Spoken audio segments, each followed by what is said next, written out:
तुम्ही 40 वर्षाच्या बीजेपी मध्ये निष्ठावंत कार्यकर्ता म्हणून आपल्याकडं लातूर शहर पाहत होतो आणि पक्षानं डावललं. तर तुम्ही आता प्रभाग क्रमांक 8 मध्ये निवडणूक लढवत आहे. काय वाटतं याबद्दल, काय सांगू शकाल?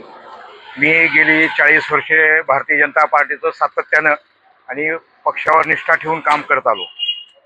पण अचानकच आयत्या वेळी एक आयता उमेदवार आणून जो की भारतीय जनता पार्टीचा ध्वज पायाखाली तुडून काँग्रेसमध्ये गेला होता, त्याला आणून पक्षानं तिकीट दिलं.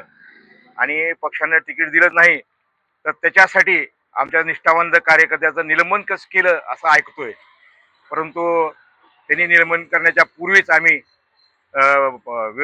पक्षाच्या विरोधात भूमिका घेऊन आम्ही लढण्याचा प्रयत्न केलेला आहे. आणि मी मुंडे साहेबाच्या तालमीत तयार झालेला कार्यकर्ता आहे. मुंडे साहेबाला जसा संघर्ष करावा लागला त्या संघर्षाच्या नेतृत्वाचं माझ्यावर परिणाम आहेत आणि त्या मुंडे साहेबांच्या संघर्षाची गाथा मी जवळून बघितलेली आहे. आणि त्यांचाच एक पाईक म्हणून मी बी माझ्या परीनं डुप्लिकेट भाजपच्या विरोधात संघर्ष करतोय.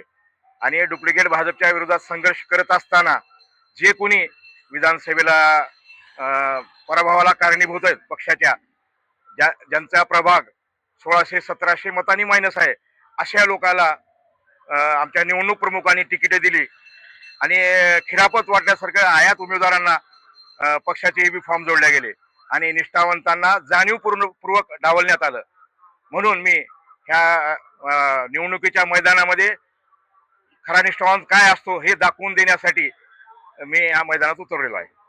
मला असा एक प्रश्न असायचा, मला सांगा, रवींद्र चव्हाण यांनी विलासराव देशमुख साहेबाबद्दल आक्षेप काढले होते, त्याचा काय इफेक्ट झालेला असं जाणवतो का? नाही, त्याचा इफेक्ट नक्कीच होणार आहे. विलासराव देशमुखावर टीका करणे म्हणजे स्वतःच्या पायावर दगड मारून घेण्यासारखा हा प्रकार आहे.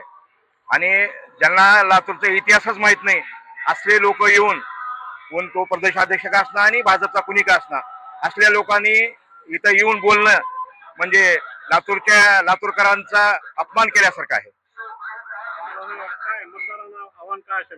मी मतदारांना एकच आवाहन करणार आहे, भारतीय जनता पार्टीमध्ये जे आता बाजारभुंगे झालेले आहेत, जे काँग्रेसमधून आयात उमेदवार आहेत आणि भाजपच्या डुप्लिकेट भाजपमध्ये जे हे आहेत, आता माझी लढाई भारतीय जनता पार्टीच्या डुप्लिकेट उमेदवाराच्या विरोधातच आहे.